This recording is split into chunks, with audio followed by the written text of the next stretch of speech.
Invitée du 10h, midi de Sud Radio ce jeudi 27 avril, Cécile de Ménibus s'est confiée sur cette proposition étonnante qu'elle a reçue à l'époque où elle était co-animatrice de la méthode Coé sur TF1 dans les années 2000. La méthode Coé, l'émission culte des années 2000, fait son grand retour sur C8 ce jeudi 27 avril à l'occasion d'un prime anniversaire pour les 20 ans de l'émission qui a fait les beaux jours de TF1 de 2003 à 2008. Et qui mieux que Coé et Cécile de Ménibus, les deux fortes têtes de ce programme pour animer ce prime time exceptionnel. À cette occasion, les deux animateurs étaient les invités de Valérie Expert et Gilles Ganzmann dans le 10h, midi ce jeudi 27 avril sur Sud Radio. Cécile de Ménibus approchée par une marque de fleurs à l'époque de la méthode Coé dans cette émission, Cécile de Ménibus, qui officie désormais en tant que journaliste sur Sud Radio, est revenue sur son rôle de potiche dans la méthode Coé. Une étiquette pour laquelle elle a eu du mal à s'en défaire. Je poussais le trait. J'allais jusqu'au bout de l'histoire.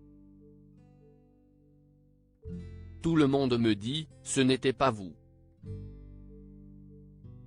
Bah si, c'était moi, sauf que c'était poussé jusqu'à son paroxysme.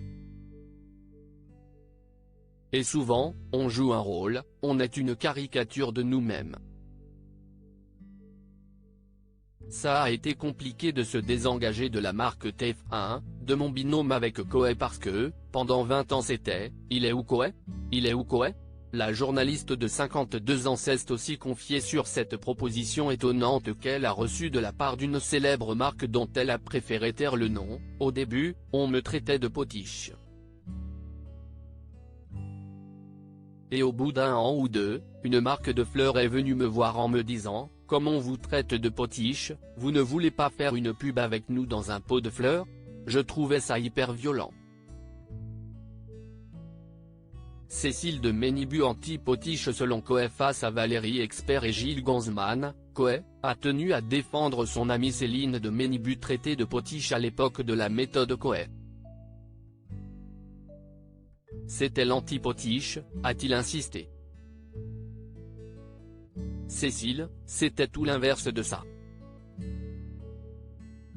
Elle avait son rôle, elle prenait la parole quand elle voulait.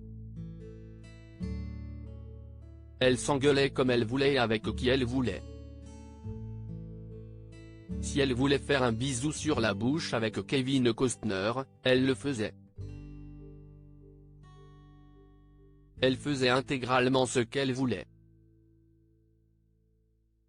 À lire aussi Coé, je n'ai pas eu de réponse de TF1 et de Énergie 12 pour fêter les 20 ans de la méthode Coé.